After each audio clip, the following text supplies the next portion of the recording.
Yo, what's going on, YouTube? And welcome back to Goal Line Hockey. It's your boy Kevin Forte. Today we're taking a look at the New York Islanders, as this is a situation for the Islanders I really was hoping I wouldn't have to talk about this year, but we're going to talk about the Islanders, try and figure out if they're a playoff team this year or not.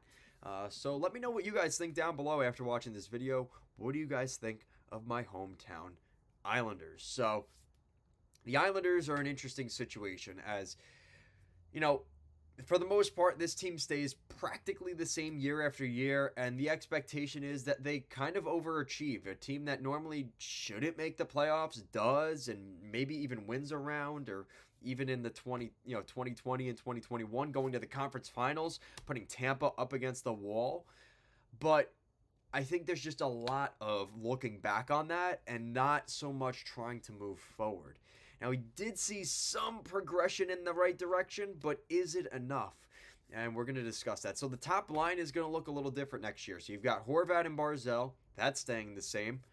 Anthony Duclair comes in. I think Duclair is a great addition to the Islanders. And this is an addition that hopefully adds that scoring touch that the Islanders desperately need. They need help on the score sheet. Duclair is hopefully going to do that. On the second line, another change as we've got Maxim Soplakov coming in from Russia to play with Nelson and Palmieri. Interesting decision here because the Islanders had Ruslan Ishkov developing in the AHL the last couple years. I actually got to see him a little bit last season at the end of the year, right? As Islander fans, we saw him in the final game of the season. He looked good, and so far in the KHL season, he's already got a highlight reel goal. So it does leave in a question, is this Toplakov guy better than Ishkov? And that's always going to be kind of the comparison, is if this kid doesn't live up to the expectations, they're going to look and say, we kind of had Ruslan Ishkov. What's going on here? Why did the Islanders go with this guy instead, right?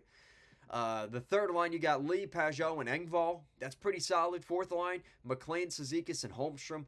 Definitely interesting because no longer is Cal Clutterbuck or Matt Martin on the New York Islanders. So the Islanders have decided to part ways with those guys.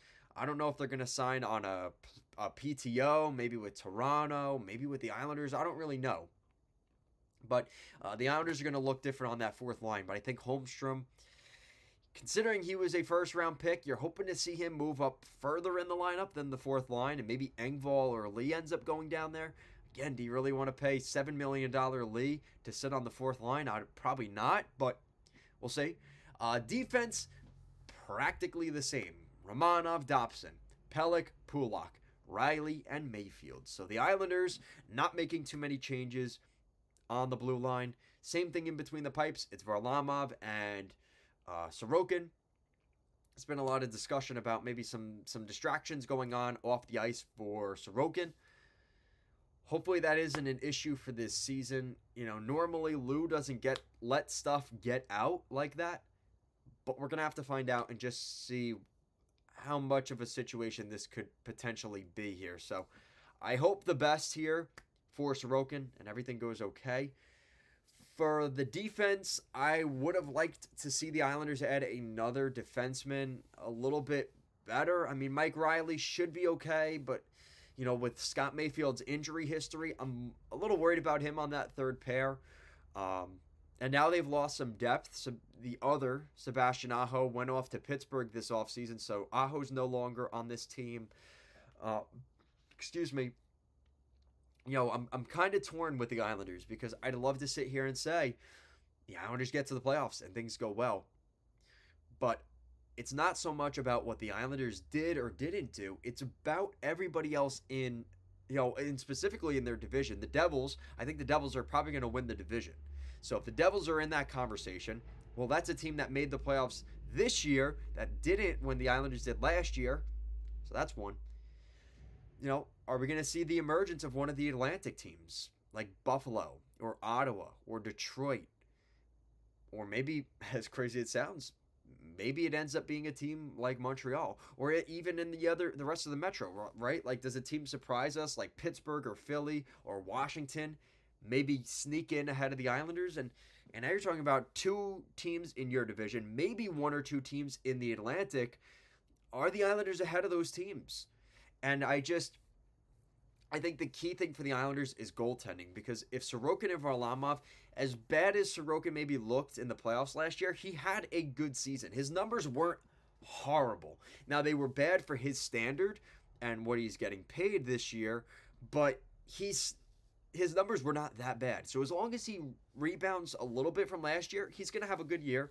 Varlamov, same thing. But like, I'm just really concerned about the rest of the conference. Like, are the Islanders the team that you look at and say, yeah, that's the team that's getting in over everybody else? And I don't think I'm ready to say that. I love the additions of Duclair and Topakov, but are they really going to pay off? Is that going to be enough offense for what the Islanders are doing? Patrick Waugh behind the bench always gives you a sense of hope. But if we're talking about 2 or 3 of those teams I mentioned earlier getting to that 100 plus point mark, are the Islanders really going to surpass that this year? So my prediction is for the New York Islanders. This is a tough one. I really have to say this is a tough one.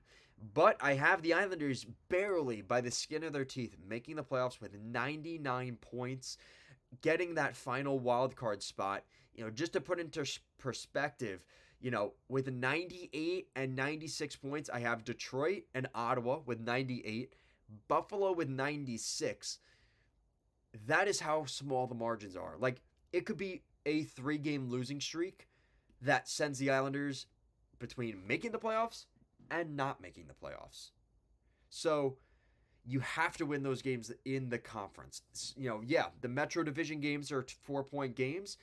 I'm going to say all those games against Detroit, Tampa, Ottawa, Buffalo, Boston, those are also going to be 4-point games for the Islanders, because that could be the difference between whether they get in or not. So let me know what you guys think in the comment section down below. What do you guys think of the New York Islanders? I mean, this is a situation where it is going to be tough. Like, I'm sitting here making this prediction. I mean, I technically have Pittsburgh, Columbus, Philly, Washington all kind of falling off in the Metro.